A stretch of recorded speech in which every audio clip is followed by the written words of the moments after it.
You know the vibes. Shady gang, shady gang, shady gang.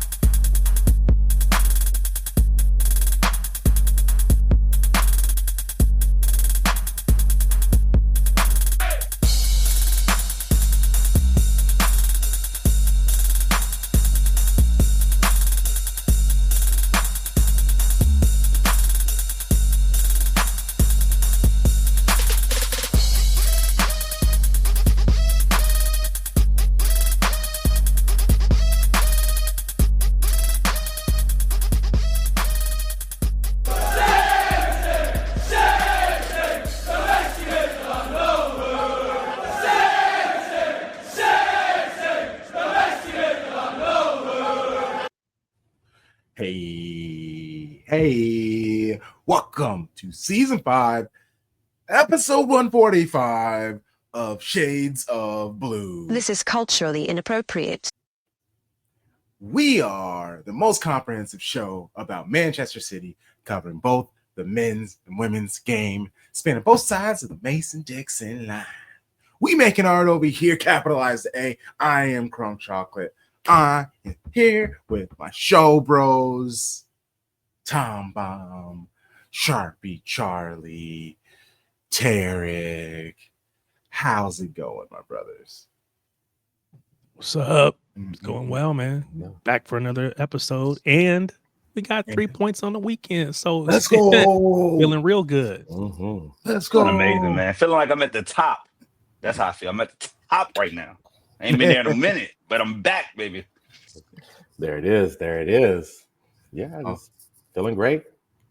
Ready to talk about this footy. Let's go. Shout out to the producer, the third child, for our new intro. If you are watching on YouTube, like that video, hit that thumbs up, leave a comment on what you thought on the episode. If this is your first time on, subscribe. Let's say you're listening on Apple Podcasts, Spotify, Good Pods, any of those podcast streaming services. Rate, review, 5 stars. Say something nice. It really helps get our podcast in front of most dope people like you, and it's free. But for a price of 1 pint, $6 a month, that is how you can support us, subscribing to our Patreon, our original premium content like Breaking Bread is when we bring on writers, podcasters, our fans of Manchester City's upcoming opponents for men and women. And that is our match preview series. Perfect example, Lauren. She is of Hometown Glory. It's a Tottenham podcast. And Gold Diggers. Shout out to Gold Diggers. She's the Tottenham representative on the show podcast Gold Diggers. So she will be on to talk Tottenham. And I'm not gonna lie, she's already talking crazy on social media. So like I can only imagine the energy she's about to bring for this episode. And chopping it up. That is where we bring some of the best brains in football, media, and culture to talk about the sport. Welcoming on Asil. I was going to wait till tomorrow to confirm how to say her name. I'm just so terrified of butchering everybody's name. Tufali. You will find out the second I finish that recording because I'm going to put out a video of me saying her name the correct way. But she has a PhD in sports sociology. She played on the Lebanese women's national team, 5 caps for that. And now she writes about women's football. She wrote an article for Forbes last year about Lindsay Horan and her Heaps now, but Horan back then, and her ties to the team and a bunch. It was a really good read. So that'll be a wonderful conversation. Shout out to Tom, who sent me some most dope questions to help bump up the episode. So yeah, truly, it's going to be a good time. $6 a month. Get you most dope content for that's about city and non-city. We just feed the streets just amazing football content. Okay. In today's episode, we start with transfers. Grealish in a different shade of blue. McAtee went to redder pastures. Will they be the only ones leaving? City open the season successfully on the road against Wolves. We will review that. Giving verbal flowers or throwing audio tomatoes at someone in our shock, awe, and applause segment. And ending the preview, some score predictions for City versus Spurs at the Etihad. Let's get it. Let's do some Grealish. Grealish on loan to, it's like confirmed pictures have been out. Feelings have had. I've processed already. I've moved on. In fact, if any of my show bros watched the Everton Leeds match, we saw him already playing on another team. He's gone. Thoughts on his departure to Everton? Does it make sense? How do you think he'll fit in? The Everton fan base, they're super excited. I will say that. Like, they are thrilled about him. But yeah, what do you got on him? Sharpie? I feel like Jack Grealish was a victim, not just of like his own devices. He was literally played out of position his entire time at Man City. Like, the man is not a winger. He was asked to be a winger. He did the best he could. He was productive, but he should be in the middle of the pitch. He should have freedom to roam. That is how he made his name at Aston Villa. So going to David Moyes' system and Everton, kind of like what he did with Paquetá at West Ham, like, he'll be able to do more creative things, and clearly they need that creativity. And they look good at the end of last season. So I'm wishing him health, a lot of minutes. I know he wants to make the World Cup squad. Big season for that. Thomas Tuchel will be watching. So, wishing him the best. He's the blue. He's the champion for us, and I have no hard feelings. Everton are real ones because Everton are picking up his wages while he is on loan. Like, that to me is like, oh, okay. As far as what Everton needs, like, let's be real. Dewsbury Hall or Grealish? Which one? Saying it out loud is crazy because it's very easy. right. That's really all it is. Although, Crunk, I did really appreciate your post on Blue Sky about the Jack Grealish's rating compared to Jack Harrison's rating.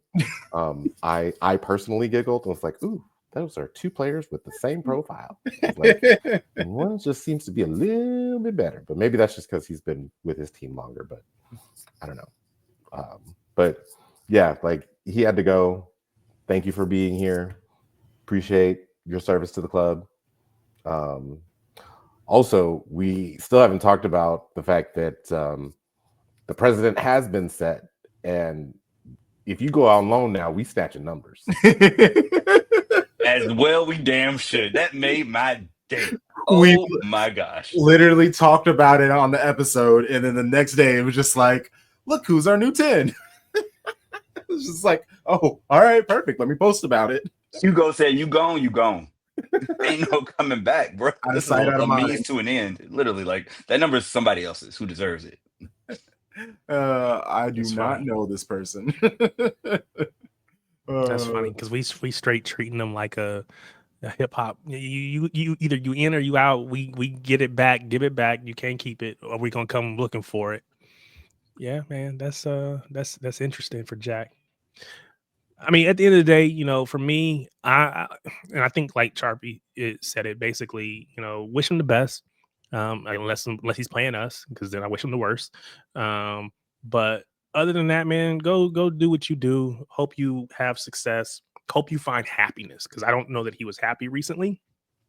Go be happy, man. And if it takes points off of our opponents and our rivals in that top, 4, great, even better. Mm-hmm. I it's new, so him not starting today, I guess, isn't a surprise. But if he doesn't lock down that position and, get pretty much all the minutes, I'd be surprised. So he will have plenty of opportunity to show who he is and what he can do. Now it's on him.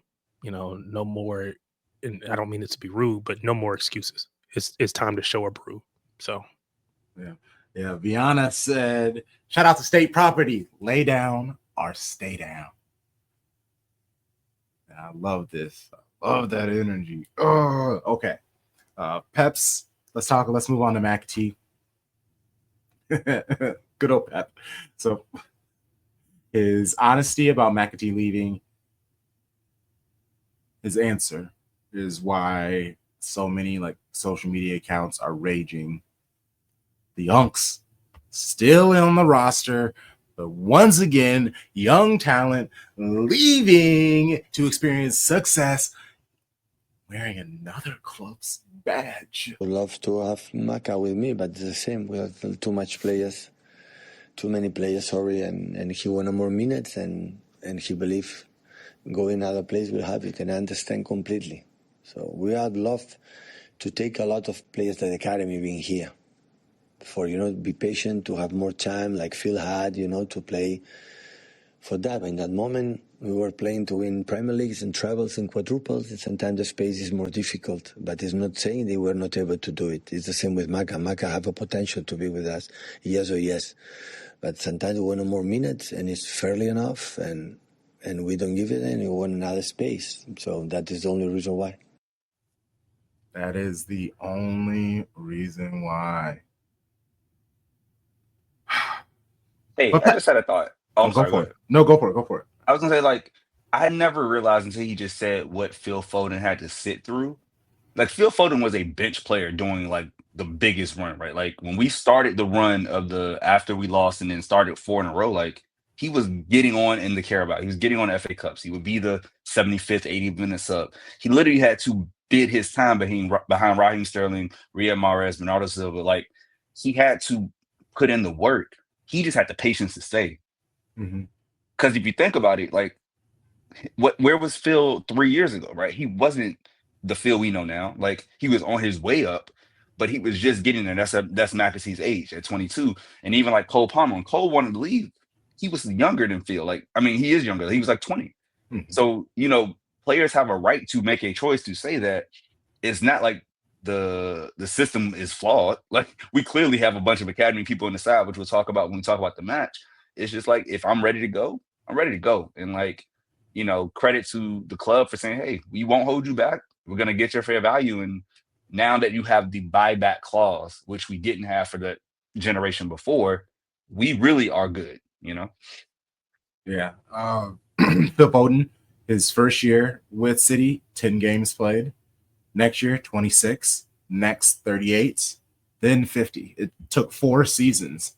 And usually about that second season, that is when people are just no, I'm out of here. And so he stayed through it all.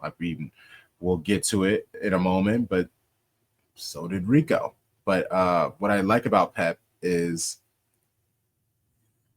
he acknowledges everything that's going on with McAtee, but it has to be frustrating, losing all these young quality players simply because of minutes. Right. And the moment you have Leroy in some moment, or Raheem, or have Riyad Mahrez, that his numbers have been unbelievable, Bernardo and Phil, and it's the question. But if you want to compete, you win the titles, and being there, you need that. Otherwise, what happened last season? They are not fit, they are injured. We have 3 or 4 months, we have just 1 central defender, and now we have 6. So that's why you have to move on the best way as possible. Move on the best way as possible, because if we're being honest, if everybody was healthy, I don't know how much time you were getting, McAtee. You probably would have been gone sooner. I don't know. But Savio, here to stay. The last deal that was turned down, 70 million from Tottenham. I was hoping they were going to try to squeeze a little bit more out of them. It looks like he's staying, which means no Rodrigo. Are you glad to be keeping Savio and the promise? Or were you looking forward to possibly bringing in a Rodrigo, which is a confirmed, you know what you're going to get from him? So here's my thing. Hold on, let me turn my camera on so y'all can see me when I say this. No, I'm just kidding. No, I'm just kidding. I'll set y'all up. Y'all was like, "Oh, he about to get on his soapbox." Right? He's about to kill it. Oh, he about to go. No. It ain't that deep. At the end of the day, I am perfectly good if Savio stays, but I don't know that he will. It's hard to hard to sell a player, trade a player, however you want to look at that, to a team that you're about to play this coming week. You don't want to see that dude on the pitch on the other across from you if you can help it. So it may end up that he stays and we don't go for Rodrigo or whatever. I don't know, maybe not, but I would not be surprised if after this match things move again pretty quickly. That's my opinion. Oh, Now, I love it. Do I like I said, I don't really care one way or the other, so it's all good to me. I think that again, for this season, and maybe even for this and next, the last two that Pep has left, I think it is fair to say that Rodrigo would probably be the bigger impact. But I'm not just thinking about just the what's left of Pep's contract. I'm thinking about just the future in general. And I think Savio has a extremely, extremely bright future. And it's going to suck to see him line up on somebody else's squad and do work against us. Now, quite honestly, if Rodrigo goes to Arsenal or to Liverpool or wherever, that's going to suck too. So you're damned if you do, damned if you don't, right? There is no win on that. But it would hurt to see him go someplace else and then hit his peak, because I don't think he's hit it yet. We didn't really touch on McAtee. What I'll say about him is he needed to go. I'm looking at their bench for this because I don't think he starts for them, but I'm looking at their bench. They had one attacker on the bench. They had 4 defenders. So he will be in lineups, and it's just a matter of he can show enough to get on the pitch. He'll get on the pitch. Will he start? I don't know. But again, one of those players had to go. It is what it is. I'm not upset about it. Wish him the best. Yeah, they only had 4 midfielders in their 18 in their match on Saturday. So he's going to definitely be in the 18 for Nottingham Forest. As far as Savio staying goes, I don't really know how to feel about it, honestly. I'm not sure that I've completely processed it. Like I said last week, yes, we know that Rodrigo is world class and we appreciate that, but I've also seen him do it against me in when the stakes were really high and I thought that I was gonna get to something that I didn't get to, and I don't know. I don't know if I can get over that mental hurdle yet. So maybe that's okay. And maybe Savio is the player that brings us those types of moments going forward. I don't know. We couldn't lose either way. It was a win-win. Either you get more than double what you pay for him because he was 30 million from Troy.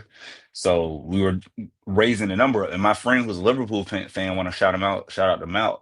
He was like, yo, Luis Diaz, who's older, 28, went for 75. So you can't even think about selling someone who's 21 for less than what Luis Diaz went for when he went to Bayern, right? The market's set for a winger. And they were even Rodrigo's value is 90, 100. So Tottenham, they had a limit, which I understand because again, they're in on Eze as well. So I think for them it was hey, we love Savio, but we know we can go pay more. We could pay that number and get Eze no problem because Arsenal clearly doesn't want to, right? So it's just these things. This is how the window works. And Terry makes a great point. We still have 13 days left, or 12 now, because it's over there in Europe. It's now the 19th. So we have time. Things can shift. If a match goes a certain way this weekend and, you got 2 more matches before the international break, anything can happen. But I'm not going to lie. I know Rodrigo's talent. I have 4 to 5 years of him in Real Madrid in the biggest matches, making things happen. And he is a better player than Savio right now. So if you upgrade our team, and I think he hasn't even peaked. He's only 24, turns 25 in January. So literally his whole 20s has been at Real Madrid. Now we get Savio at the start of his 20s, and then we can build. But I'm always for the upgrade, man. That's why McAtee had to go. We got Reinders. Like, which one do you want, right? Reinders or McAtee, or Turkey or McAtee? You go for the better talent. And that's the way we work. That's how we keep winning these titles, man. So, I'm happy Savio stays if he stays. But if he gets disappointed and those agents are now in Manchester and they're trying to negotiate something, best of luck to you, bro. Here. Always had my theory.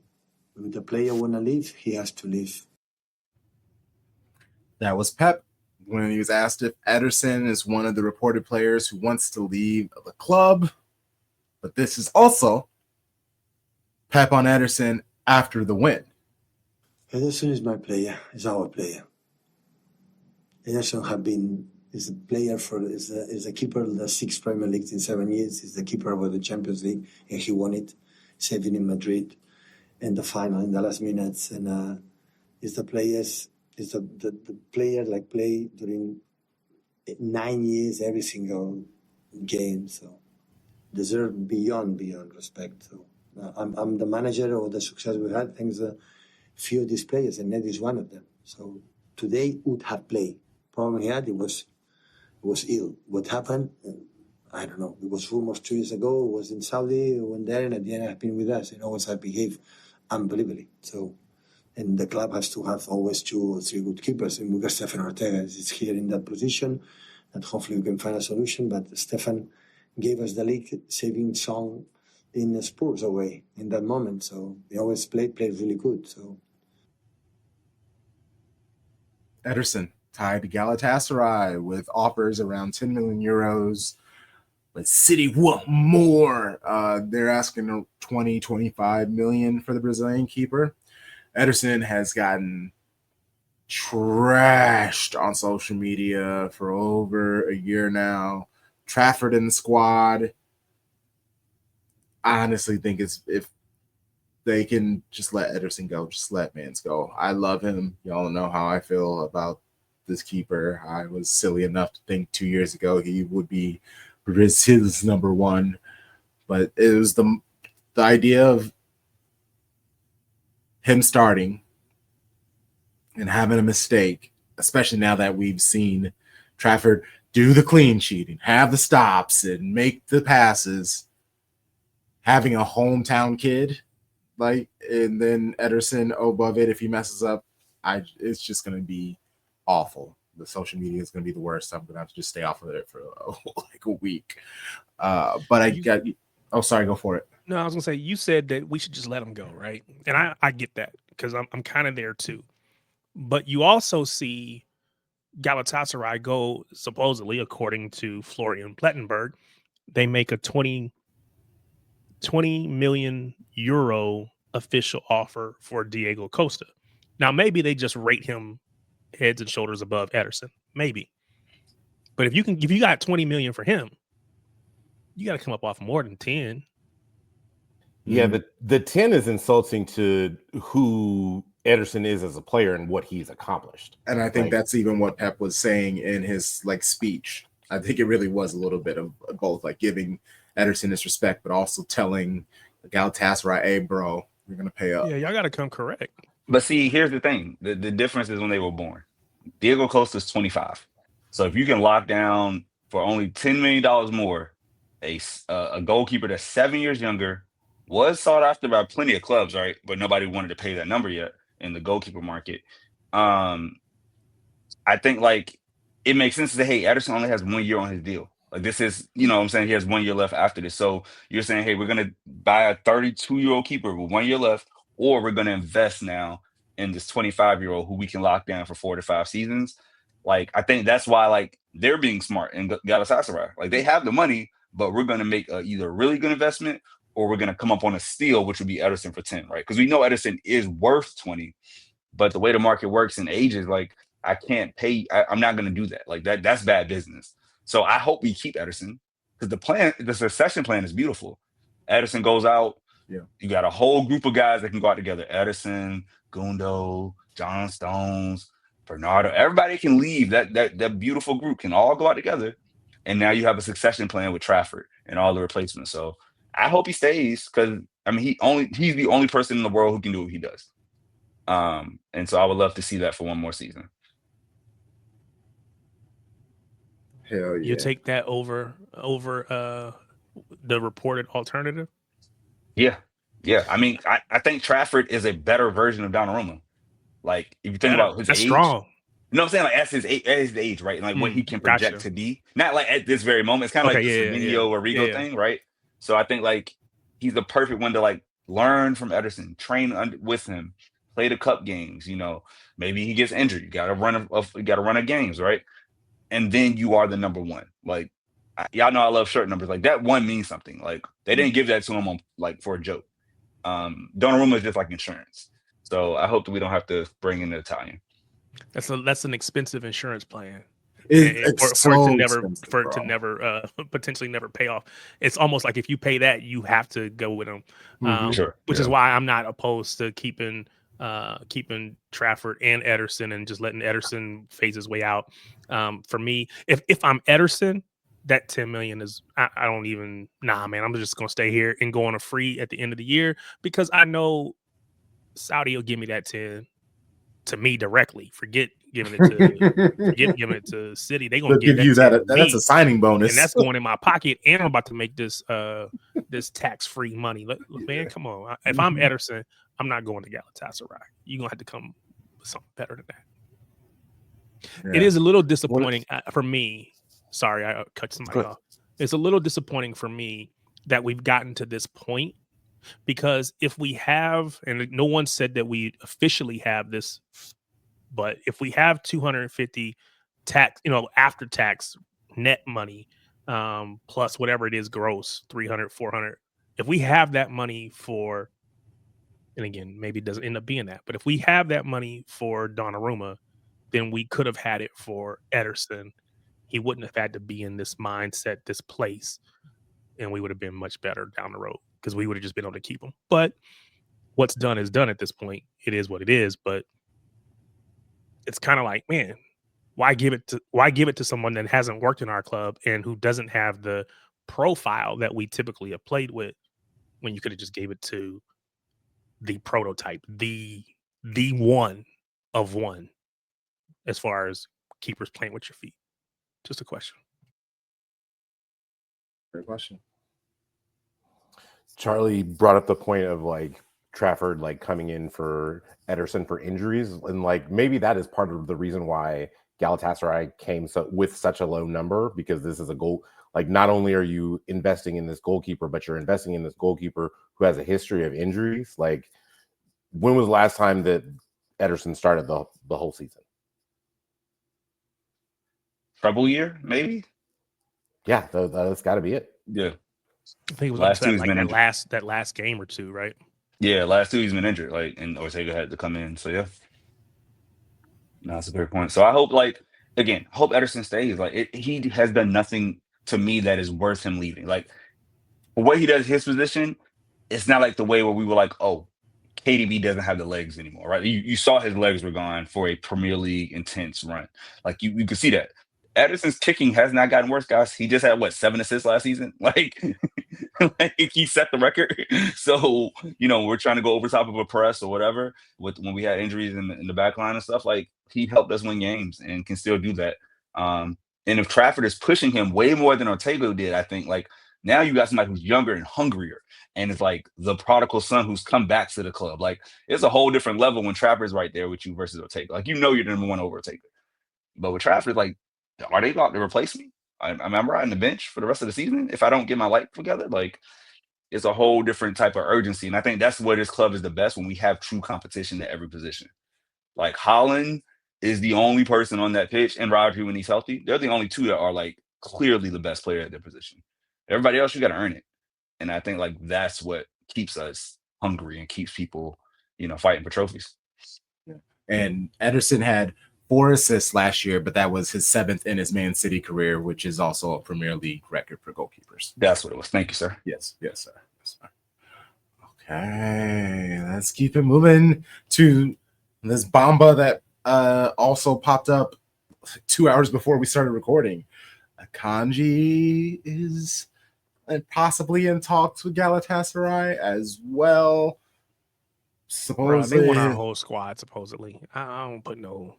I mean, So- I hope again it's possible, and people need to move, and people maybe not playing at all in that first match. Maybe it says, okay, maybe I really do need to go, but it's hard to put a lot of stock in Galatasaray coming for our players when we've heard Ederson, we've heard Gundo, we've heard Kovacic, we've heard now Akanji.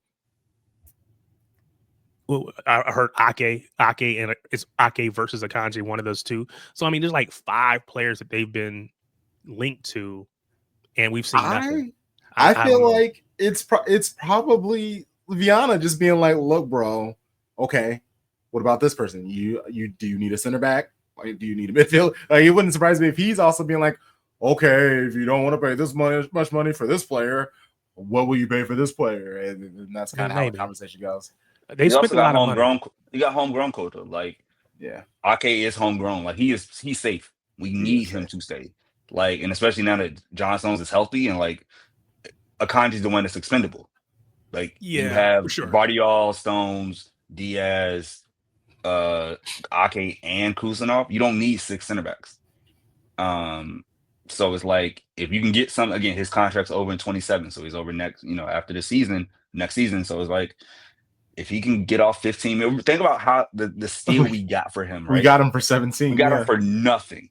Yeah. So if you get 15 back for him, that's crazy work from Vienna. That is like it. This is where like I guess like I am so again. Once they got rid of Raheem Sterling, all my emotion left. Like you sold my favorite player, I don't care about anybody else the same level. So you've done your work at the club. I love you. We can get something for you and keep this train moving. Thank you so much. Look, I got an Akanji shirt, one of my favorite guys ever. Like, but if we can get something for you, and he's about to make a bag because it's a rising salary for the player. That's why his representatives are there. Like they know he's about to get paid more than what he's making at City on that same contract. So everybody can win, in my opinion. Dang, the Sterling transfer broke Sharpie. I was gonna say, I like how we can trace this back to your quote unquote your villain origin story, whatever. We can go back to when they. So they sent that man to Chelsea and they said goodbye. Like they didn't even care, and they were right to do it. Like it was a great move by Cheeky. Y'all heard me say I grew up a Laker fan, diehard. Had the Lakers starter coat, Magic Johnson. I got Magic and Kareem right there, Kareem and Magic over there. So I'm a diehard Laker fan. But when Kobe and Shaq fell out, that was the end for me. I was like, I can't do this no more. And I've been waiting to come back. I want to be back a Laker fan. I want to come back and support. But until they get rid of LBJ, I can't, because now it feels too much like you bandwagon. No, I need Kobe's gone, LBJ to be gone, and then I'm gonna come back and be a Laker fan again. That's hilarious. I'm with you on that 100%. I mean, I've been a fan, but like, I'm ready for LeBron to leave. Just want to say I support you in this. Get the old man out of here. Okay. Review the game against Wolves. Starting 11. James Trafford. He made his preseason debut against Palermo. And match day 1, here he is again, starting against Wolves. Backline of Nori, Diaz, Stones, and Lewis. Midfield of Nico G, Vainders, and Bernardo Silva. Doku, Bob, and Halan up top. After hearing Forrest were going for the Academy double with McAtee and Lewis, I did not expect to see him start. Pep also said the previous day that Ederson is the starting keeper if he's in the squad and healthy. And even when he was like, Ederson's injured, and then someone was trying to get like specifically what's wrong with Ederson, and they were like, so did he like show up to practice hurt or injured or something? And he was like, apparently. It's like, you know just as much as I do, my bro. So that is a very interesting thing. That's interesting because the broadcast said that he had a stomach issue. Mm-hmm. Yeah, he was just like, hey, he just showed up and he just wasn't good. It was weird. I thought he was fine. He was supposed to start, but now he's not. Yeah, what were your thoughts on the lineup? Anything else, I guess, stick out, or were you excited about anyone? Rico Lewis at this point makes me irrationally angry. Anytime I see his name, anytime I see his face, I'm just irrationally angry, and I can't. I can't. I'm sorry. That's jacked up, Tom. That's so crazy, bro. Little bro set you off like bro. that. Yeah, he really does. Irrationally angry. Man, I love that. I love the honesty though, right? Because it's very easy to watch a match, talk about it 2 days later, and not say your truth. And Tom spoke his truth, and that's what this pod is about. I will say that was my shot, right? I think Mateus Nunes is a better right back than Rico Lewis. However, what we know to be true is, again, facing a side like Wolves, we're going to have so much more of the ball. Clearly, the tactic means we're going to invert. Rico Lewis is better at inverting because he is truly a midfielder, like a true city midfielder compared to Mateus Nunes. Nunes is the one that bombs up and down, classic right back style, Kyle Walker. But we want to invert and dominate the middle. You start Rico. Have you all noticed? I think I know about Rico wears 82, and it hit me on my drive back from New York. 8 + 2 is 10. he's a 10. Like yeah. he's a 10. Like he is a midfield. And it never clicked to me these 3 years watching him. But I'm like, oh, and I thought about this. I said, oh, well, one of those numbers is done. Turkey's gonna be here. However, he might be right. He hasn't changed his number because I think he wants that 8. I think he's literally waiting for Kovacic to leave so he can become the 8 at City. And it makes sense because look at who he grew up watching. He grew up watching Gundo. Like, I want to be that player in my natural position. I just got to let this get out of here. Sorry, that was my side. But that was the only surprise I had. And I was happy that only, Captain Bernardo started because I think he does solidify the midfield. Was anybody upset? Like, Tarek, were you upset that you didn't see Cherki start? So I wasn't upset. Nothing made me irrationally angry, to use Tom's words. I was, I guess, surprised to see Rico to some extent. Maybe not really surprised, just like, okay, that's the pick. I didn't know what the pick was going to be. It didn't surprise me because I think about Bob being in front of him. Bob is going to stay more wide. Lewis is going to invert. So that made sense to me. I was pleasantly surprised to see Nico G because there was a lot of conversation about whether he was going to play or not. So that made me happy. I knew we would see Bernardo because he's captain. He's got to play. He's going to be out there. So I knew that was going to happen. I was not sure about I was happy to see Bob right on the right. I wasn't sure about Doku. I wasn't sure if he was going to play or not. But he's had a pretty good preseason, Palermo, all those other matches. So it doesn't surprise me that Pep said, you've been playing well. I'm going to keep rewarding you. But I thought we would see Cherki somewhere on the pitch from the beginning. Didn't happen. And it is what it is. But I wasn't angry about it. I wasn't upset about it. I was like, all right, he's phasing him in slowly. That's just how I thought about it. There was nothing that upset me with this lineup.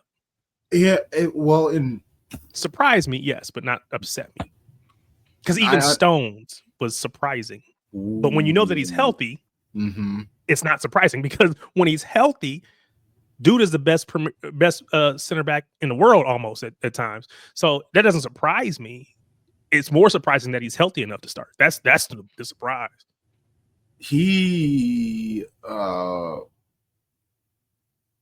Well, first off, shout out to Tarek, who it's him and I doing the watch along. Shout out to everybody who came through and joined us. It was a real good time. It was fun.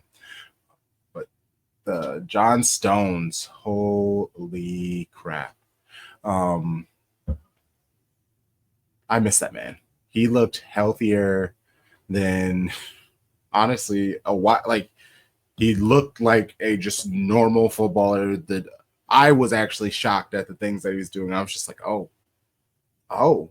And it wasn't anything crazy. He would just pause and then step past someone trying to close in on him. But I was just like, what is this? Oh my God, this is beautiful. So I think that there were times in the match, like to Tarek's point, like that you realize that he is a world-class center back. And like you forgot that he was a world-class center back because in the times that he would play, like maybe there was some like times he didn't, because he wasn't healthy, he wasn't able to like really be that world class. Now, like he is. So if you take yourself back to the year 2002, there's a song that came out from a famous athlete turned rapper, which perfectly explains John Stone's performance. Roy Jones Jr. once said, "Y'all must have forgot," and that could have been played over a comp for John Stones. I love that. I love that so much. My millennial heart is so full right now. Because that's really what it was. And actually, Roy Jones has some bars. Roy Jones Jr., for those that don't know. Go look it up. It's a great song. Also has some other hits too. Anywho, back when athletes could be rappers. I'm sorry. Yeah, like he really is that guy. Like, I don't think we win the treble. We might win one or two. We don't win all three unless John Stones is basically doing something we hadn't seen in a generation, which is becoming a center back who can play midfield. Like you don't win, you don't dominate the way we did without that. And so, like again, injuries are the only reason. It wasn't like he lost his touch or he can't run. The man was just hurt. And so him being healthy, having all this time to wait and bide his time, he didn't have to go out and work through injuries. We were able to hold down the fort. He had a whole off season to get ready. Like this is a good problem to have. Having 4 to 5 quality center backs is incredible, and 2 of them can play left back and left center back. And then I would say Kuznetsov and Stones can play right back and right center back. Like Diaz is the only pure center back. The rest of them are flexible. So like this is incredibly helpful for the club. And so yeah, 5 is amazing. Yeah. Roy Jones. Oh man. I'm definitely going to take that clip where you said, let's just see it and explain it. But yeah, I'm going to take exactly what you said and make a nice little clip of the John Stones to that song. And I'm also... I'm about to, as soon as we stop recording, I'm going to stream that song as soon as it happens. It's so good, man. What a great message. It's definitely going on my Get Fitty workout playlist. But yeah, Stones. I thought you were going to say, because I didn't even think about that song. I thought you were going to say, what is it? Like they forgot about Dre. That's what I thought you were going to say. And see, that's our generational divide, Terry, because both are right. But see, they forgot about Dre was like, I was like in elementary school. Roy Jones Jr. hit me in like my 7th grade year. Like Gotcha. I vividly remember like that song coming out and him with like the sleeveless hoodie did a lot. Like he did a lot of things in a sleeveless hoodie. I didn't know you could wear one so much. But if you look like that, I would too. He was an amazing boxer until he wasn't. Incredible. That left hook, my God. Children, go watch. Gosh. Johnny Stones, he was 2 for 2 in aerial duels and ground duels. He had a 93 pass accuracy with 55 of 59 passes. He sprinted faster than Bernardo Silva and Nico Gonzalez. He can still get that top speed. I'm excited. I'm super excited. Did you make that up? Is that real? Yeah. He's really that's a new stat on FOTMob. Oh, FOTMob. Yeah, they track that stuff now. Oh, that's crazy. Yeah, they're tracking top. They did say running. I never even looked at how to do it. Oh wow. Yeah, it just pops up. Oh my gosh. Thank you so much. Appreciate you. Yes, sir. Happy to help. Offsides flag. In this match, they were the real 12th man in the first half. Munetsi, that bro was called off multiple times during big counter chances, even had a goal in the 26th minute that was taken away because he was offsides. Like Shout out to him and his Big struggle. Alex Morgan energy. Huge Alex Morgan energy. Because Oh, there were so many of them where he just needed to wait. Just wait till the pass is made. There's still all this pitch that you can run onto. You're fast, but you just too antsy. that's the reason players are like a 72 on FIFA, because you have no awareness. You have physical ability. Look at you. You look like you got the thing. You can finish. You can't read the defense. You can't stay on side, son. That's foundational. I was like, I felt bad for him. I was like, yo, you really don't understand how to read a line. Like, was he playing out of position? Like, was he raised a midfielder and they were like, no, we I need you think. up top? See, Like, something's off. Like, it is funny when you get that many offsides, but I think it was more about our ability to set mhm. the offside trap and to be in sync. Because Do we give usually, Pep Limder's credit? Is that Pep Limder's impact? Because we weren't doing that last year. what did Like, I where was I at when I called him Pep and Colo. Colo and the Peps? Yeah. Yeah, they did well for themselves. Whoever was responsible, they figured it out, and they was in sync. They they had their little dance motions and all, but everybody was perfectly in the line was straight. Everybody stepped when they were supposed to step. If one person is late, then that's not offside. That's a goal potentially, and those small margins, we saw that a couple times in previous seasons, especially last season, whatever, right? So it's funny to kind of kiki about dude, but I just want to give credit to our defensive solidity and just their ability to be in sync. Yeah, facts. That first goal by City, team goal, love it. Avoided a counter, recycling the ball back to Trafford. Rangers receives the ball midfield. Bernardo and Doku make runs on the left, which force the defense to back up over there on the right to support that. Bob and Holland made runs of themselves, which just opened up all this space for Rangers to move up the pitch. Two defenders try to close in on him. Stiff arming one off of him on his left. With his right, he just chips the ball up perfectly over to Rico Lewis, who's able to run onto it, smash the felt ball across goal, tap in for Holland. Like, just beautiful City football from a player who just joined and a player who has been with City forever, to Holland, who signed a contract to be with City forever. I love it. I need it. We're gonna have plenty more goals like this. It was actually kind of terrifying, honestly, in the best way, because that felt like, and I don't want to get, it's the first match of the season, and I'm not trying to get ahead of myself, but some of these goals really felt like the old dominant City, and I am super thrilled to watch the rest of the season. Like, obviously a fall off can happen. City started the season well last year, and then things happened, but that came with injuries. So as everything is just based on everybody staying healthy. We brought in really great players. I expect more goals like this. Yeah. Anybody got thoughts?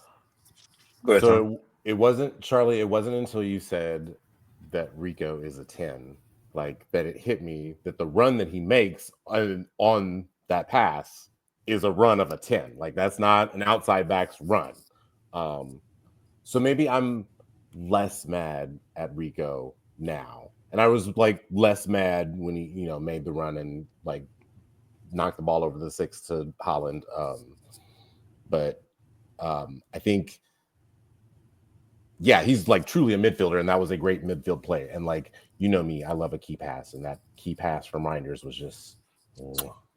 That man Reinders looked like he'd been in the Premier League for like 2 years. Like, nothing about his debut gave any nerves, any like, oh, I messed up just because it's a big moment for me. It's my first. And I literally think that's because of the Club World Cup.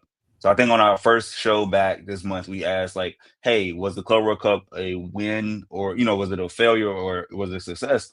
It was a success. Our players got embedded in the club. They got real game experience. Like those relationships, you don't do that move if you don't have that experience of like, oh, we're playing in real games together. Like that's something that you just know. Okay, I can trust Rico to make the run. I know I can make the pass, but I can trust him to make the run. And even if we mess up, if it was the right idea. Mhm. That's a David Silva pass. That's a Kevin De Bruyne pass. Tom, shout it out. You just made a great point in the chat.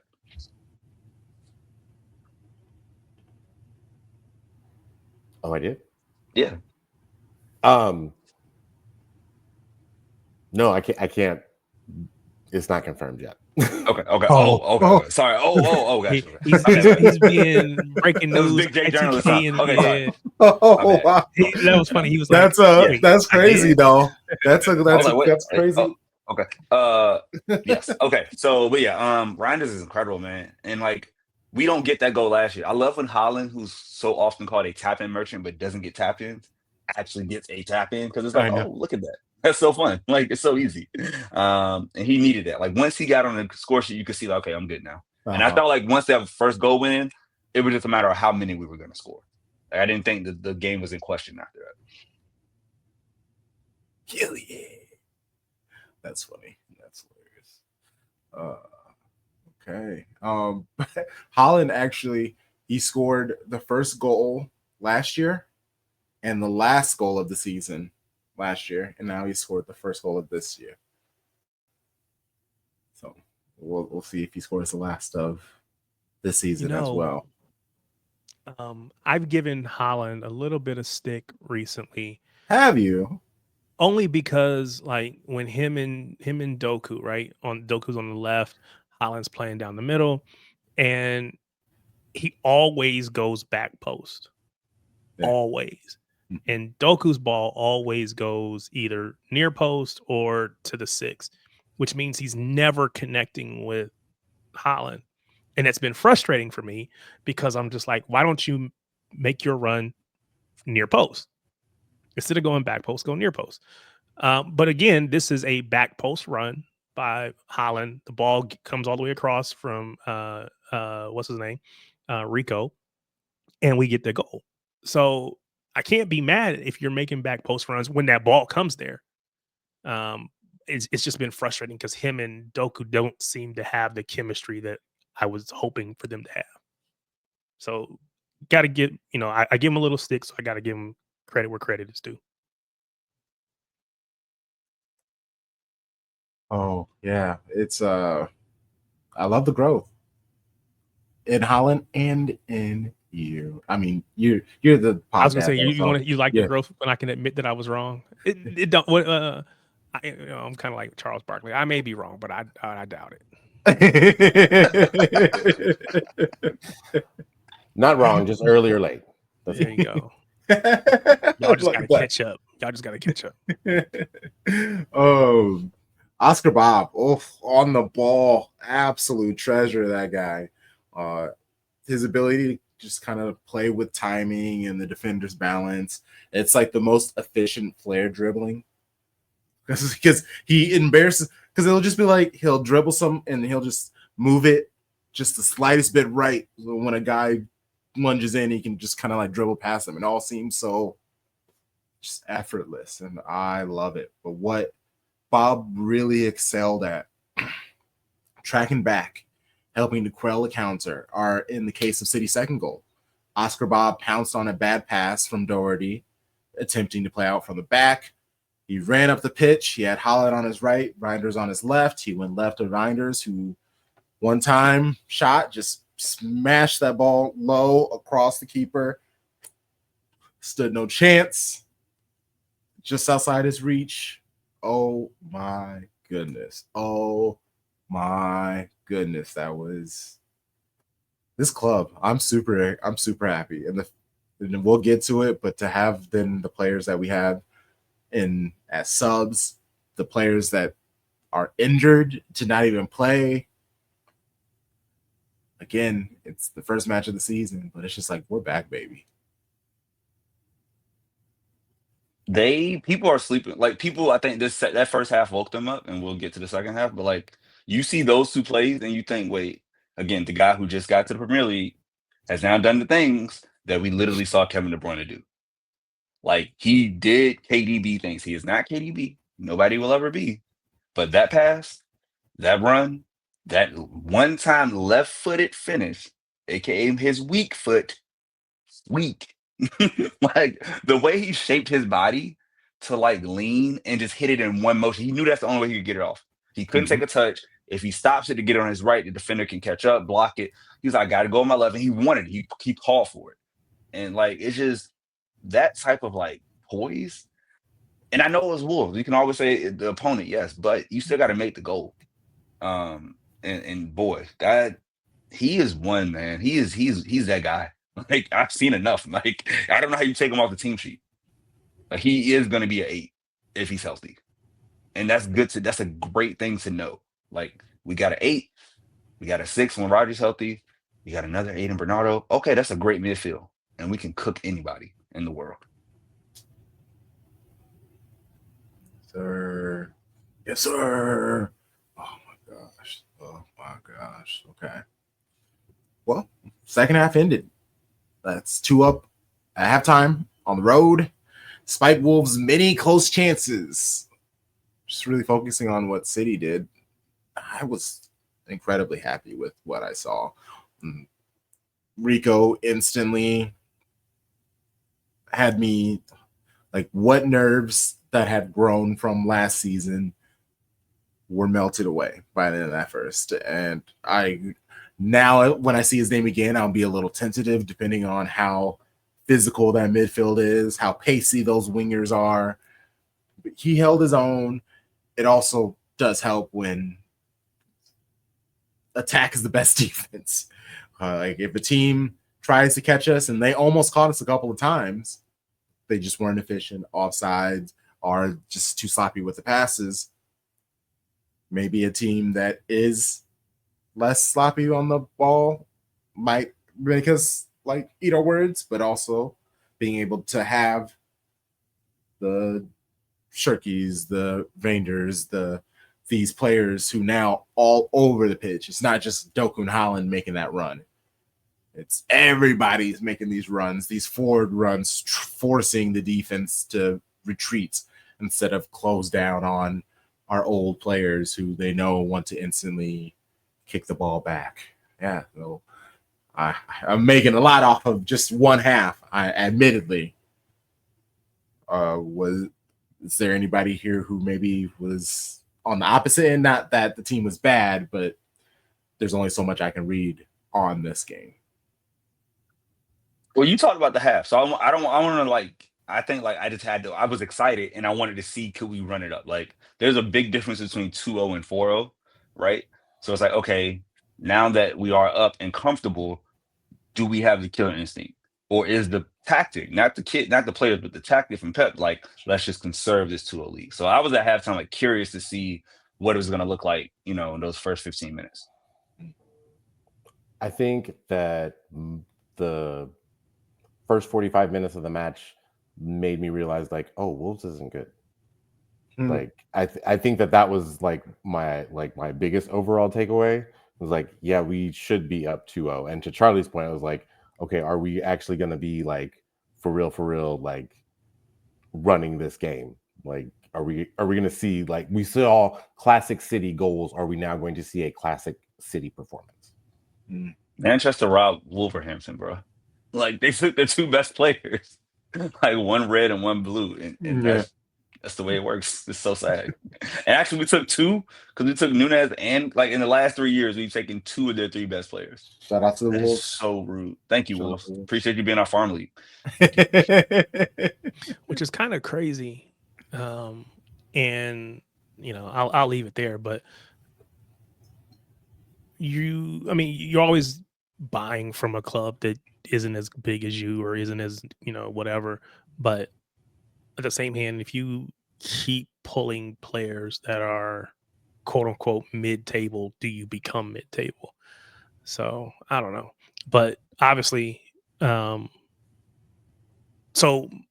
we'll get into the rest of the match. But my takeaway, first half, second half, all of it really is it's only one. It's a caution for me. It's only one game so far. Can't get too excited. Got to see some consistency. But what I will say is I cannot recall feeling that much joy at any point last season. We were never just that rampant and, running over teams like that last season. I feel like we were always like. I think that's fair. It was because there were very few matches where it was pretty to watch. You had to go to the start of the season. Like the first, like September was great for us. Okay. September until like those, like the Arsenal match was tense, but like I think we were undefeated our first 5, right? Like it was fun. It was good early, but yeah, the majority of the season was trash. Like it was stressful. So I know what you mean, 100%. But even then, I'm not even gonna lie. I'm kind of with Derek because I don't know. Like I feel like we were all waiting for the shoe to drop because there was no Rodri. Like we knew that there was a cap, or there should have been a cap on how great the season was going to be. Like, but also we're spoiled. So, second half, Bernardo Silva. I want to give him some love. He was great against Wolves, but the thing was, it wasn't anything crazy what he had to do. He was the captain, keeping everyone engaged. Like him and Bernardo were like, or him and Holland were like bickering at each other a lot in the first half. It was hilarious. But without Rodri, the team has to replace the parts that he does. And Bernardo was really good in helping the defense move the ball up the pitch and anticipating where the second or third ball would be. He knows he's not fast enough to get to that first place, but he was watching, he's anticipating, he was cutting off passing lanes for Wolves. He was, once a City player would close out on Wolverhampton on the ball, Bernardo would come out of nowhere and snatch the ball away and be able to immediately start the counter. It was just really nice to see. He's amazing when he can be the 4th, 5th, 6th best player on the pitch. But last season, because of all the injuries, he had to be the 3rd best player. At times, the 2nd best player, one of the key attacking contributors. That's not where his game is right now. He is, and if he is being a part of the attack, it's more just that what is the quarterbacks where the time manager or whatever, what is that phrase? Game manager. Game manager. Yeah, they're like, he's just a game manager at this moment. Like he can only do the best with what he has. He's not gonna. Kirk Cousins is so disrespectful.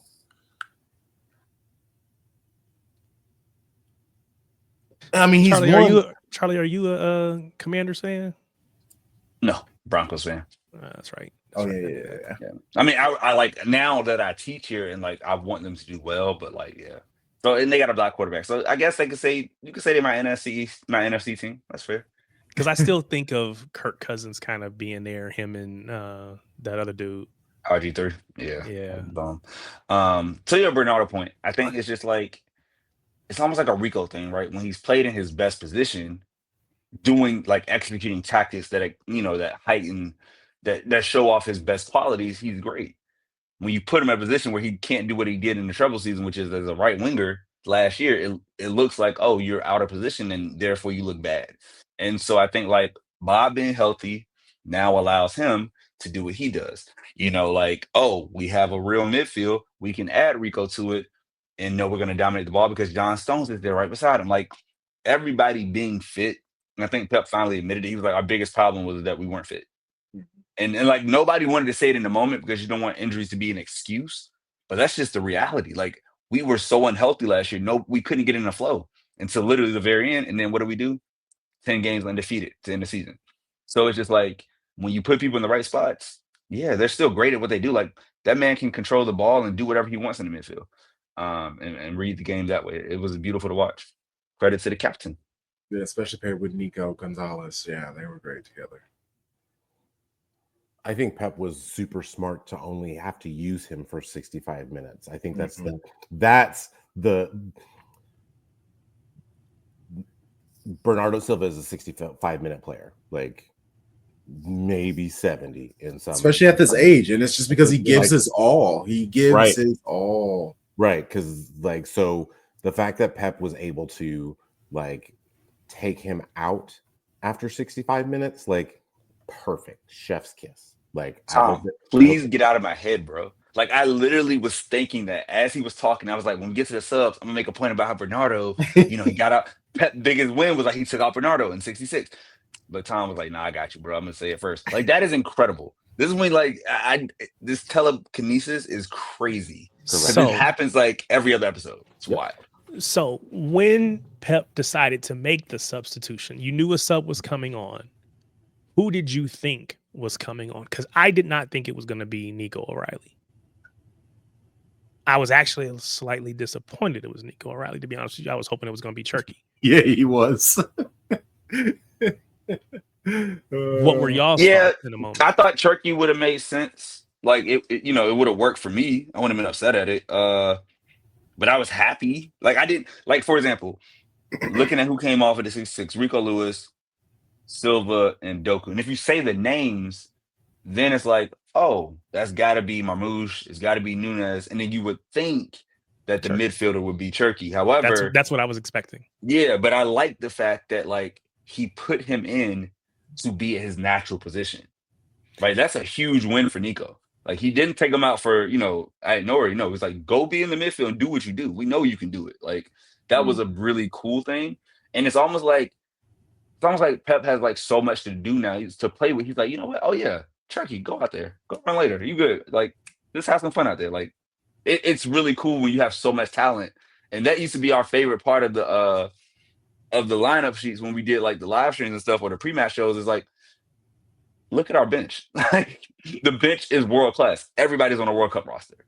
And like we're getting back to that type of depth. And that's when things really get scary because nobody can match us when we're like fully fit. I don't care about Arsenal. I don't care about Liverpool. Player for player, we have more talent than everybody in the league.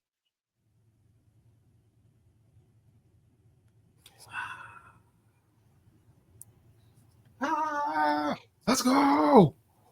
I'm super excited.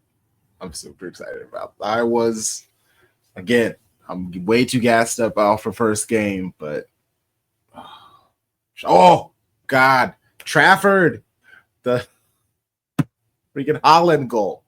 Woo! The ball gets knocked back to Trafford, and he's just standing there at the ball. And then a defender finally decides to close in on him, and he just chips it up, and it just lands perfectly. It was like Tom Brady to Randy Moss because Reinders was still mid-stride. He's able to keep going, does the 1-2 with Oscar Bob, who is wide. Reinders receives the ball right outside the box, kind of clips it backwards with the little English spin right to a crashing Holland who does what he does best. Ball in net. It's like that Trafford. And that was the worst. That was when I officially was like, okay, yeah, Ederson has to go because not that he can do that, but now that City fans have seen this hometown kid who left, came back, he's the fucking prodigal son. He has to play. He just kind of No, he doesn't. He has to play. He and obviously, yeah, that's fair. And Ederson has won a Champions League. Yeah, like he should play some, but he's not like Pep said it. Ederson's our number one. He will play, but it doesn't mean he has to be. I'm speaking specifically because of the hate. I'm just so fearful of Ederson the moment he makes a mistake and the hate that he's going to get, especially if he doesn't leave, with the Willie won't he leave of the now that he has replaced Bernardo with the like Willie won't he leave over the last few seasons. And it's just, I am terrified of the hate. And now that City fans have seen their homegrown kid do these things. He's stopping shots. He's basically making the key assist to a goal, a key pass to the goal. Like, what do we need Ederson for? Blah, blah, blah, blah, blah. I'm just hearing all the like evils already, and it's like, just let Yeah, I haven't Ederson heard go that. somewhere. So if that's the Be case, happy. then yeah. I mean, I haven't heard it. My concern. Oh, coming it hasn't into the happened season- yet. I'm Oh, just saying okay. I'm terrified of it happening. My concern for him was that he was going to get thrown in too soon, not be able to perform, and then get crucified like Ederson has been. There was that moment where he had the ball, he received the ball from his right side. I don't know who played it to him, but it was like coming right across the face of goal. And it was able to play it out, and we got out of there no problem. But in the moment, it kind of freaked me out because I'm only used to Ederson doing that. And I'm not comfortable with Ortega doing it. I would freak out. But with Ederson, he's under control. Trafford, I was like, oh, he made me nervous. I thought he was. I literally thought they were about to nick the ball off of him and get a goal. Too. Yeah, get a goal. He was just so cool. So I got to give credit where credit was due. He was actually probably better than I thought he would be. That being said, if I have Ederson, Ederson is my number one. Trafford is the cup keeper. He's getting all the matches that Ortega got, so he'll get plenty of game time. But if you ask me for one match, who I'm going with Ederson because he's the proven commodity. Now, again,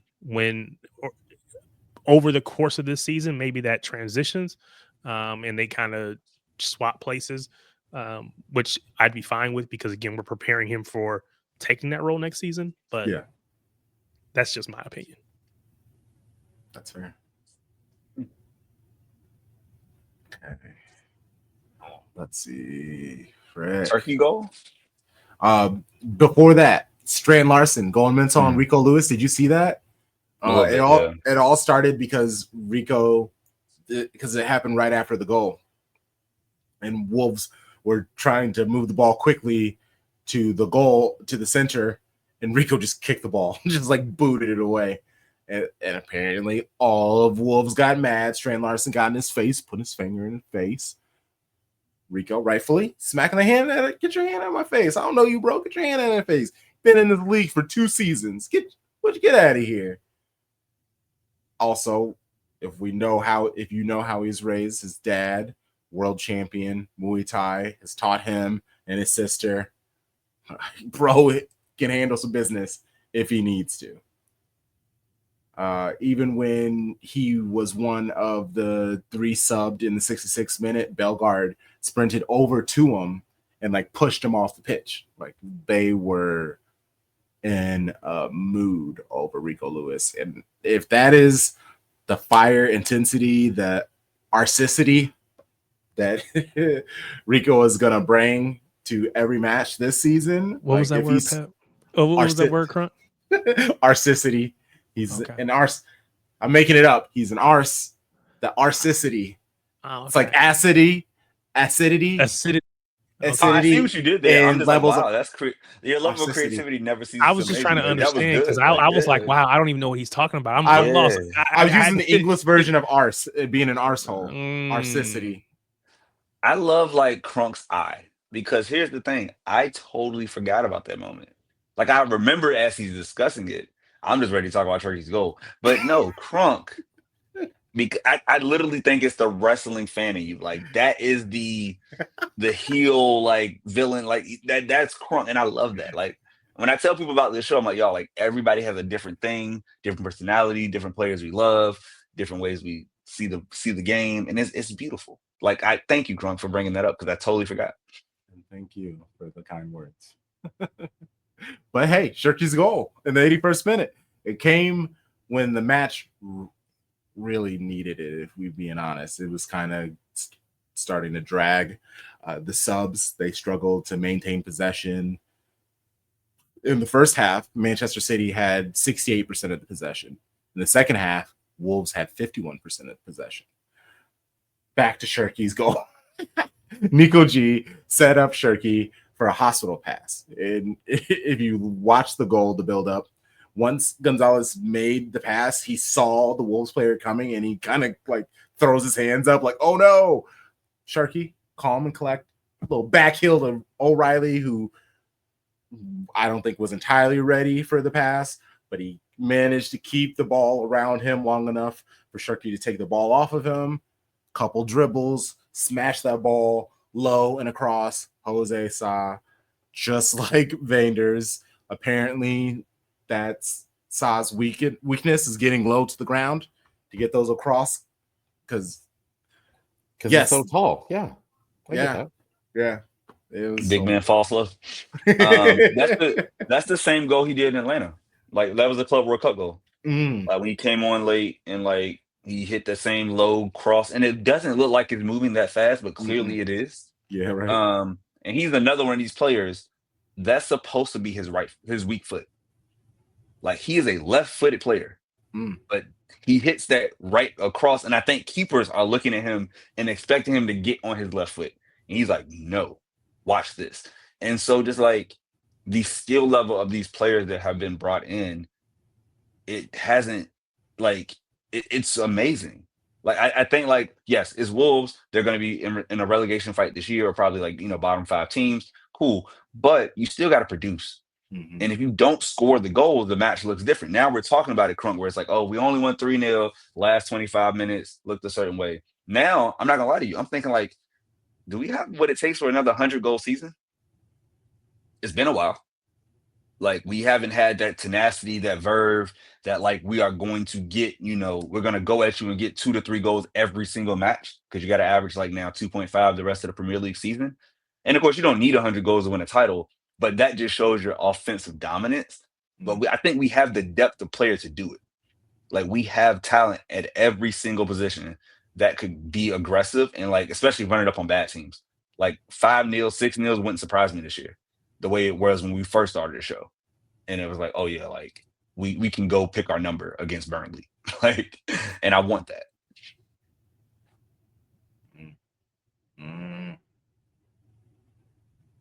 Sharky Durky quack quack. Anything else on Sharky's goal? Nah, just good to see it again. You saw so many of the new players that maybe didn't quite live up to expectations in their first match. He had to settle for coming off the bench. Didn't get a ton of time, but an immediate impact. You saw the confidence, the desire to just be on the ball. He was constantly calling for it, demanding the ball, willing to make something happen. So, again, I'll say it's hard to take anything out of one match against against this Wolves team, but I can't have anything but a lot of excitement and confidence for this team, and you just hope that we can be consistent and do it week in, week out. So we'll see. I'm confident he will get more minutes over time. I'm ready to see that man completely turn loose and let him run at people and just do his thing. For some reason, I can't scroll. I had a quote of Pep on Sharky, but for some reason, my screen it's not letting me scroll down. That's unfortunate. Yeah, he was basically just saying some really nice things about Sharky. Nico Gonzalez, before one last thing. The fact that he was benched after he arrived after a couple of games.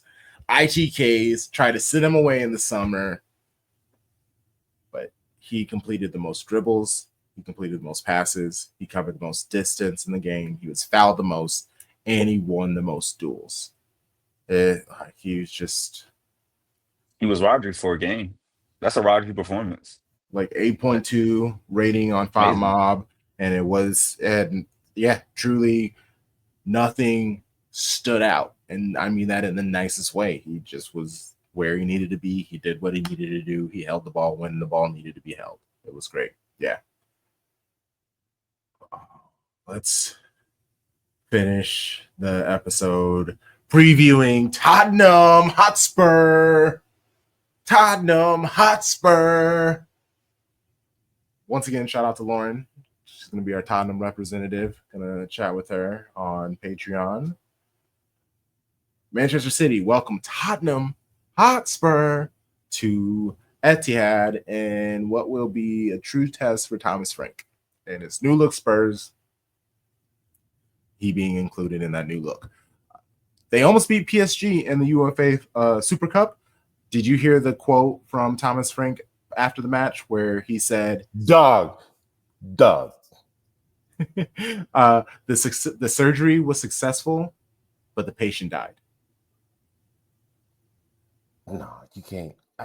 How do you fix your lips to say that? What? But he's not wrong, though. Okay.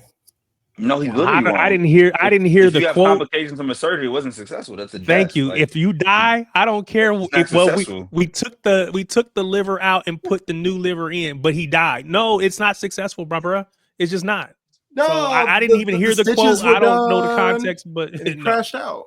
You know. So I will tell you, as you know, my kid had her surgeries on her calves this last couple months ago. If they told me, well, the surgery went successful, but she's no longer with us, I'm telling you, that is not. I would lose my mind. That is not a successful surgery.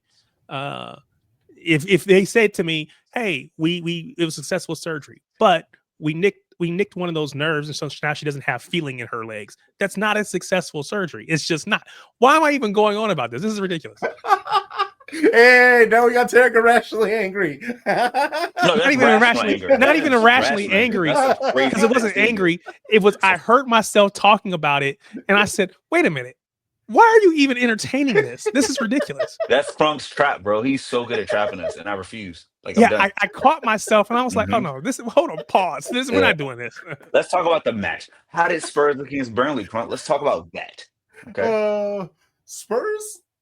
Again, this is very similar to how City versus Wolves. There's only so much you can take in their win against a team that is just recently promoted, but you could tell they knew where the ball needed to go, the direction it needed to be, who should be where. They were definitely bringing the intensity. There are moments where they very much feel like a Brentford squad where it's just like, just score however we need to score. It doesn't need to be pretty. He has them doing like long throw-ins where they're just heading the ball back and forth and trying to just kick the ball in. It's like, this is Tottenham. I like it because that's kind of the thing with them is they need to get out of their own heads, out of their own asses. And Thomas Frank is a great manager to hopefully get that out of them. Yeah, they finally got a manager that's like a perfect blend between Ange and Conte. Like, he's not nearly as rigid as Conte, but he's not nearly as like gung-ho as Ange. And so you have a real manager. Like, that's what a big manager does. And everybody knew he was going to leave Brentford at some point. Mm-hmm. It was honestly like, is he going to Brentford or is he going to United? And United made their choice first. I mean, is he going to Spurs or United? And United made a choice first. Spurs are smart. Like, give Daniel Levy credit. He could have brought Ange back after that trophy, but he saw who was out there and was like, no, like, we have to be better amongst a 38-game season. And Ange said, Ange style plus the injuries, it wouldn't work. Whereas like Thomas Frank would have adapted that team, they probably wouldn't have been worse than 10th if you had Thomas Frank as the manager last year. So it's going to be a great matchup. Like I think we're better than them. And I do think Thomas Frank, we've always had trouble against his teams. Like, it's always a tough match against, when he was at Brentford. So I think it's going to be really, really interesting to see how Pep and him, their chess game and the tactics. They won 3-0 with Richarlison getting 2 goals, including an insane bicycle kick. I don't think he can be that player every week, but it was kind of scary seeing dude because he has talent, but he's just not consistent. He's not able to put that together every week. I feel like, and I didn't watch their match, but if I just look at the names on their midfield, Bergvall, Gray, Sar, it feels kind of light. And I feel like we Although the should. kids, yeah, the I bench feel had like more midfielders. okay, because I'm like, yes, they had Paulinho. Bentancur on the bench Bentancur. as well. Yeah, Yeah, like yeah. I think he's gonna start. He started them because it was Burnley, and now we're gonna see Paulinho at DM. We're gonna see probably a double pivot, Paulinho and Bentancur, and you could put one of those kids, maybe even put Sar in there too, like and let Bentancur be the 8. Yeah, probably Because they're Sar's gonna pretty sit back. fast. They're gonna sit Yeah. back and counter. Yeah. And I think that's why we have to play Mateus Nunes, because we got to be ready for that pace. They Because have it all across the front line. that midfield we would run riot against. That's Yes. why I'm like, wow. Yeah. But of course, they're the Van de Ven, Romero.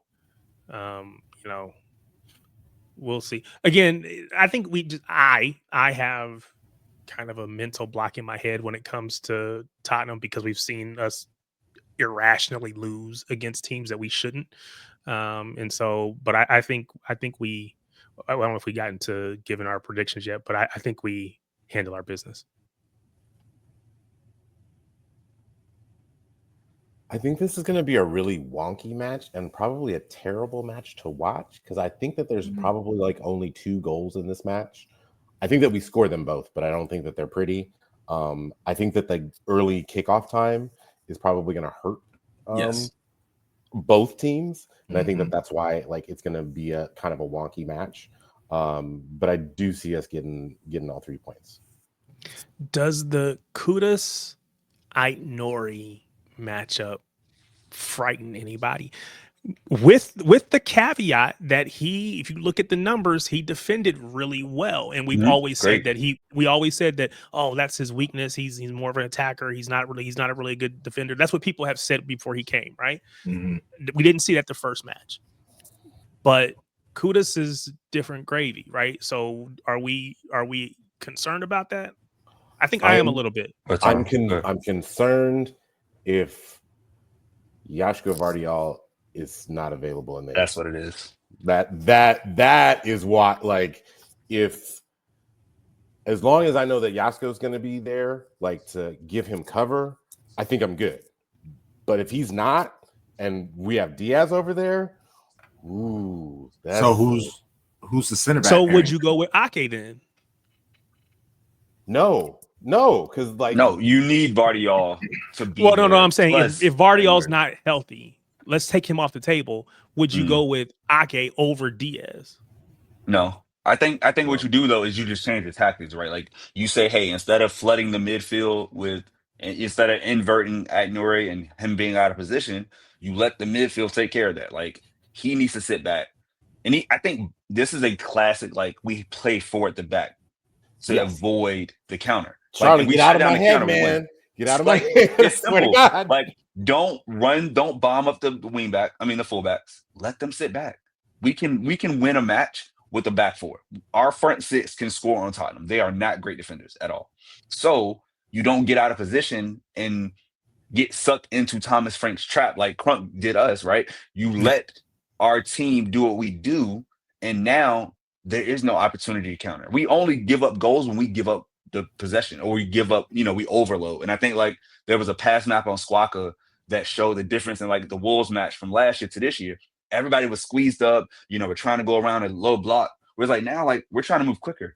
So we aren't even like getting into that same position, like where we're going to get outrun because yes, DS and Stones, no, they're going to get cooked if you let them run. Like all 3 of them, Brennan Johnson, Kudus, Tell off the bench, like Richarlison, they got pace, but they don't have the midfield, I don't think, to like break us down and like, create a goal. We just have to give one up. So I'm excited. I think like we could talk on the lit stream, lit stream debuting this Thursday night.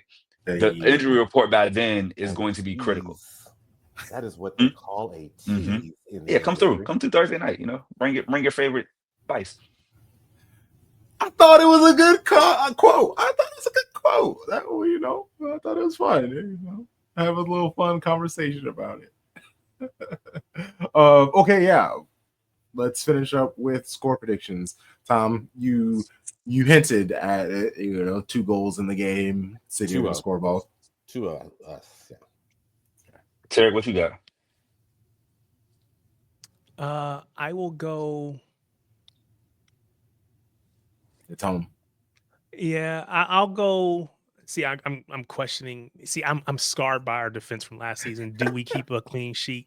I'm gonna go 3-1 because I do like the we win by 2, but I'm gonna go 3-1 and get the Sharpie clean sheet for those that have been with us forever.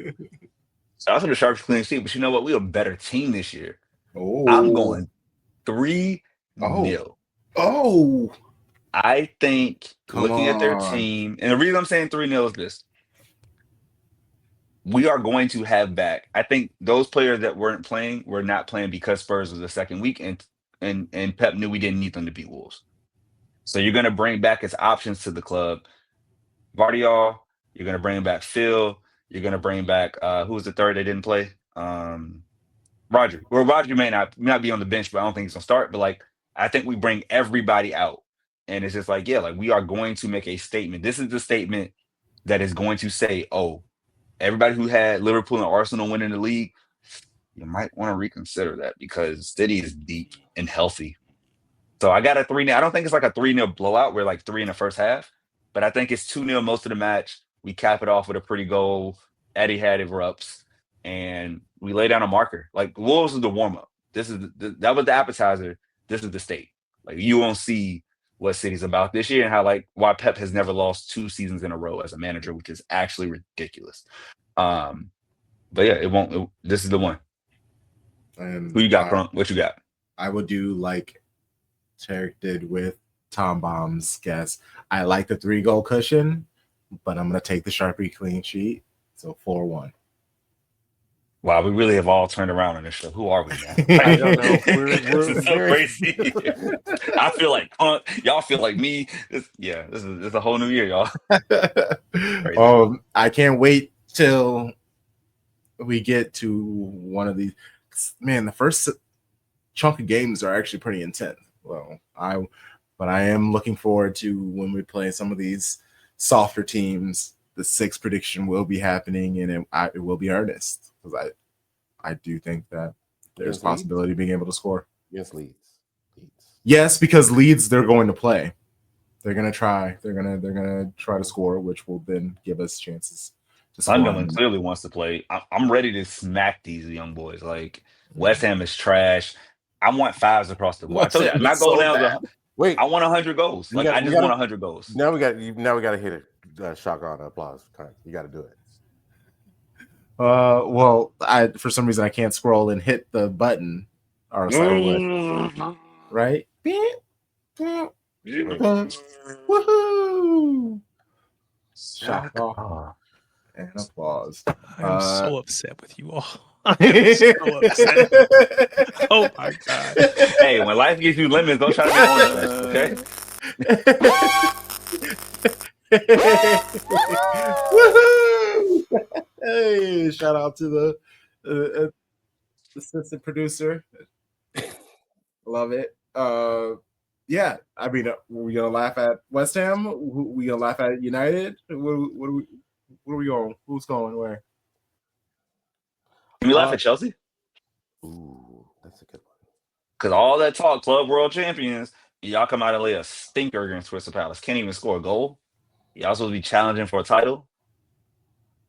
That's not how you start the season. So they're like my like that was awful. Like, AWFUL, like it was trash.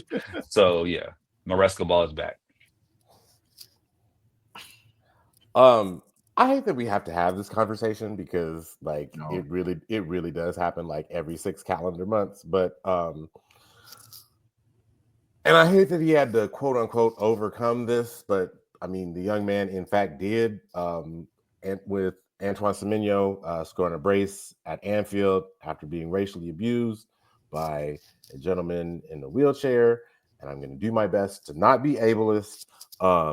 But I'll do it for you. How you gonna roll up and be racist? You can't even walk away from this. Like, but you want to roll up and be racist? You Greg Abbott over in Liverpool. Like, come on, bro, get out of here.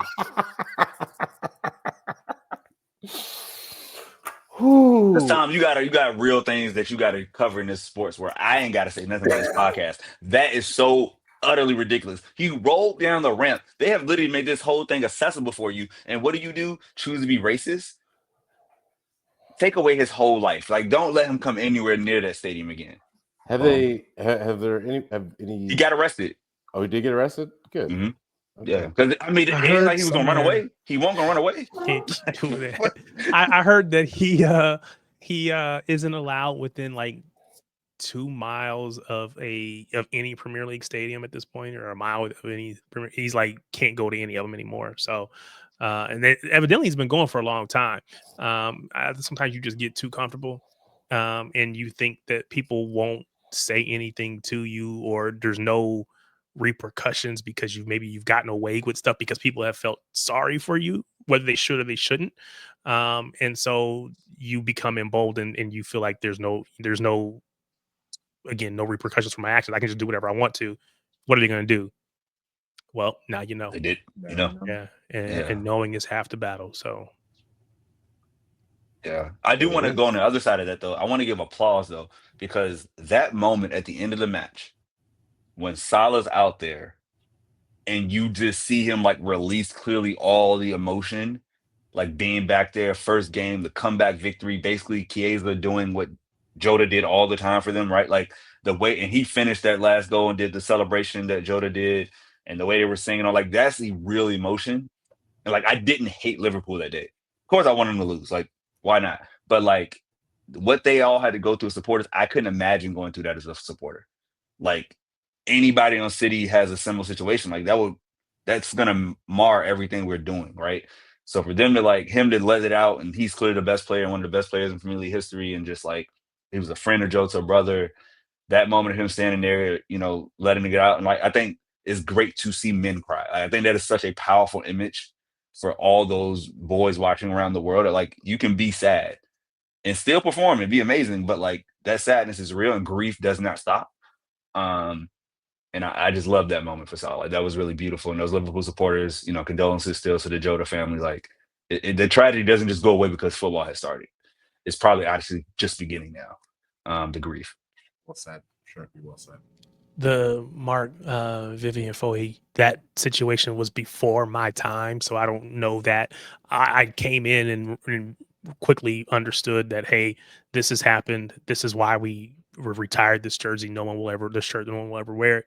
But I didn't have the emotional impact of that. So yes, I'm with you. When we've seen other players that have lost their lives, some on the pitch, some in plane crashes, car crashes, or whatever. I can only imagine if that was my team, my player, that would be tough. And so even if, like, for Wolves in our match, he wasn't a member of Wolves anymore, but we always say once a blue, always a blue. So if something were to happen to some of these players that maybe have gone on to play other places, but it would still hit because, I watched that player for so many years. I got excited when they did well. I kind of got bummed when they did poor, but you live and die with these players, and then something like that happens, and maybe live and die was a poor turn of phrase, but when something like that happens, the emotions, I'm sure, is tough. I can only imagine being a player and having to see that. And so in the Wolves match, seeing the crowd all with their number 18 shirts, thinking about the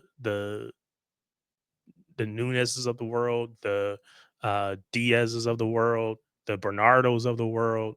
Those are players that played with him. So yeah, man, it's tough. It's tough for sure. So you're right. It was good to see the reaction, to see the standing ovations, to see the love that he got. Unfortunately, it came post, his life. But yeah, man, that's the beauty in the sport for sure. And it transcends teams, right? Because everybody is, across the world, in Club World Cup and all these different places, you saw these players making these tributes. Yeah. So Someone in the women's AFCON final when she did the Jota celebration. So like truly, it was everywhere. It was, and that was a really, that actually got me. I was like, oh, I was a little drunk. And I was watching the game. I was like, oh, I love that. I love that. Oh, okay. Shoot. Anything else? Sunderland, what a performance, bro. Yeah, They no, smacked balled West out. Ham, dog. Like they look good in the Oh, second half. I'm gonna go on the other side of that because they are ready to run Graham Potter out of East London immediately. Have you seen his players? What does he have to work with? They might have the worst squad of any returning Premier League side. Like, I think they're the least talented team. You Especially can't tell once me they like, get oh, they got a Ridley game up. breaker. Like, once you get rid of Kudus and Paquetá wants to leave, like he's ready to go now. He is Clear gone. them charges. Yeah, Somebody charges come get clear. me. He's like, come get me. Like I'm a season 2. I'm due. Like, yeah. So they're gonna be fighting relegation to them, Wolves, Everton. It's gonna be real nasty down there. Mm-hmm. I think this might be one of the first times that in the league in a while that like it's not going to be a turnstile at the bottom. Like yeah, Brentford's gonna be bad. Yeah.